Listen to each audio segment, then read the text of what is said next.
오늘은 이번 주에 읽은 중세교회의 뒷골목 풍경이란 책에 대해서 나눌까 합니다.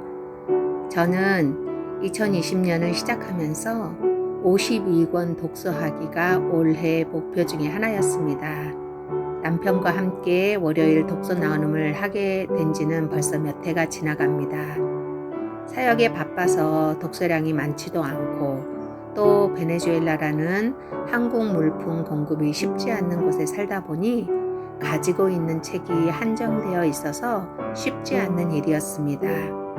이북으론 읽고 싶은 신앙서적이 그리 많지 않더라고요. 그래서 그것도 쉽지 않고요. 또 얼마나 시간이 빠른지 뒤돌아보면 한 주가 금세 지나가고 사역에 바빠서 독서량이 그리 많지 않았습니다.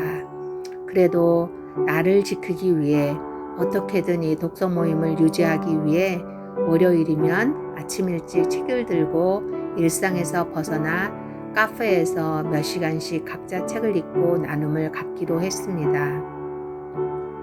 마음에 든 책을 읽다 보면 꼭꼭 씹어먹고 싶은 생각에 한 권 떼기가 오래 걸리고 재미없는 책을 열면 술술 읽혀지지 않아서 또 시간이 오래 걸리고 그러다 보니 11월 중순인데 목표 반도 채우지 못한 것 같습니다.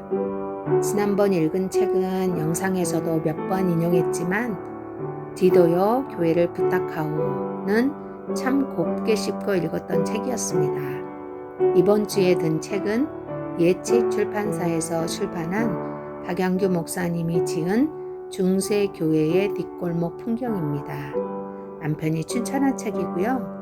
선뜻 손에 들게 된 것은 책이 얇아서였습니다. 오래 가기 전에 한 권이라도 더 맞춰야 하니까요.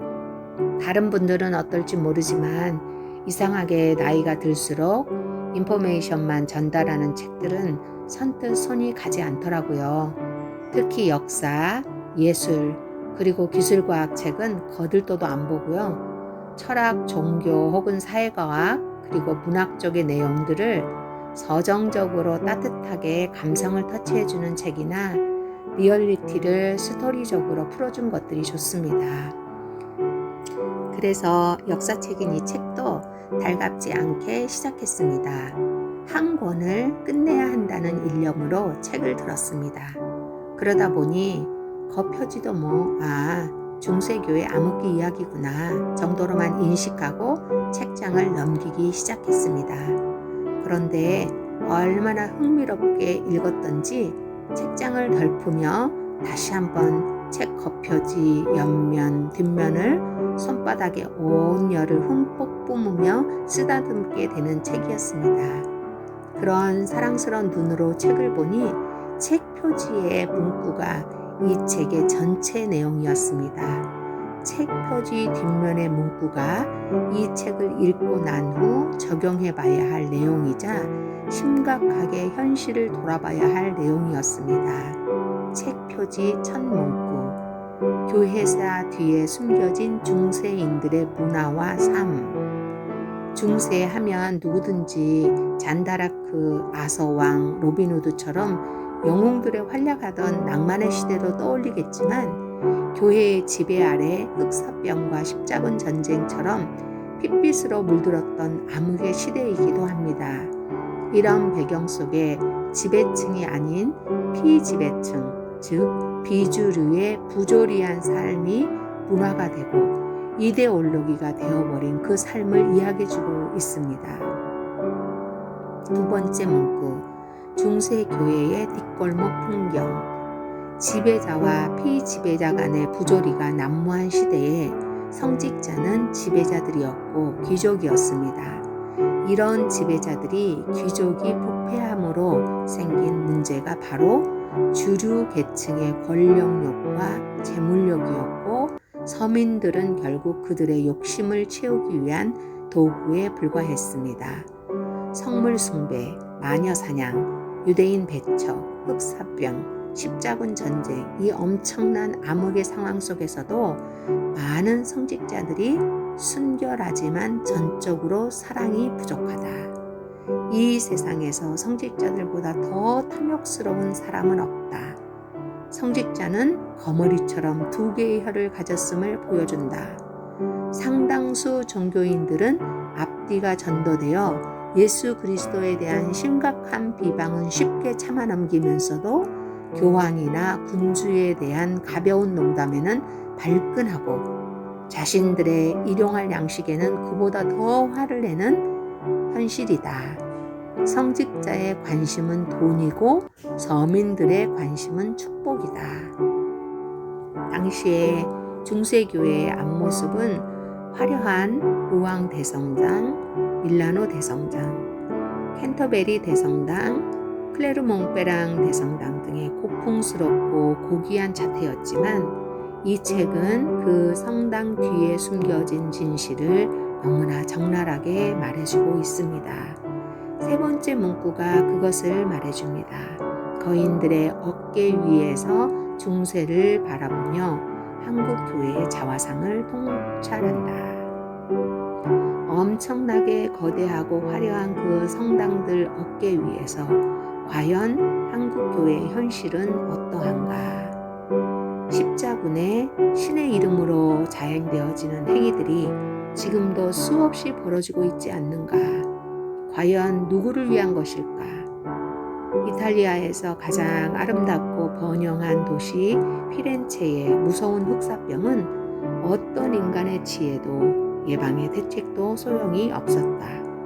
우정이나 돈으로도 죽을 일을 묻어줄 사람이 없었던 이 흑사병 앞에 성직자들은 누구의 죄인가만을 진단할 뿐이었다. 신의 분노로 흑사병이 생겨났다면 그 원인을 제거하는 것만이 신의 진노를 누그러뜨리는 것이라고 단정짓던 성직자들로 채찍질 고행단의 행위는 폭력이었다.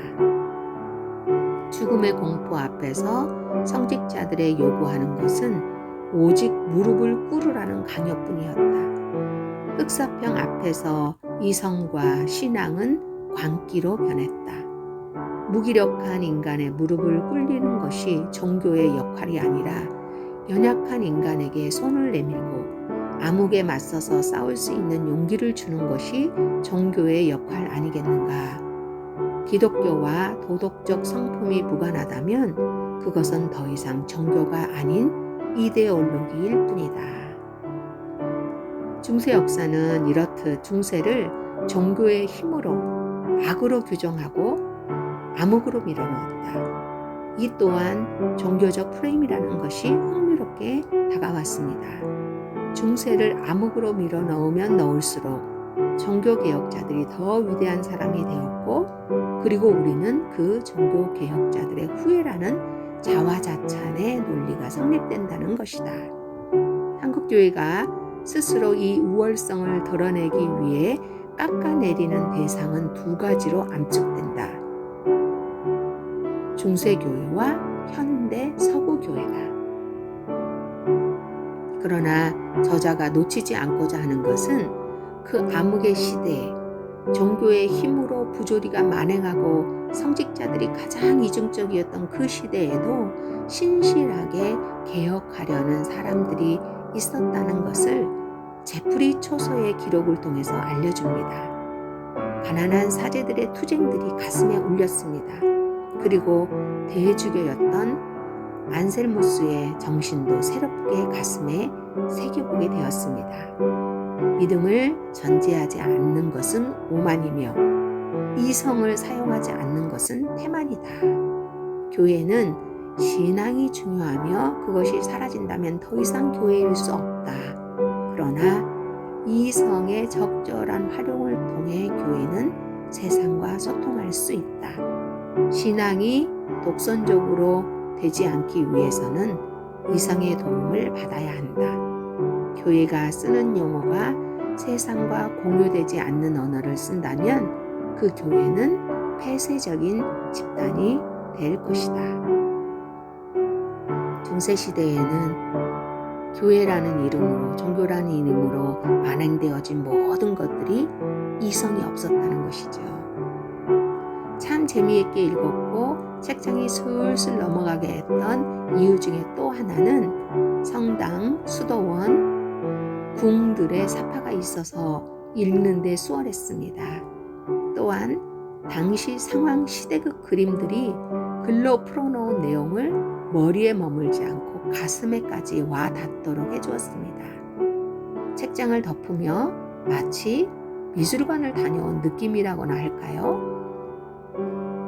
마음에 내내 머무는 그림 몇 장이 있는데 다음번에는 그 그림들을 소개할 수 있기를 기대해 봅니다. 가능할지 모르지만요.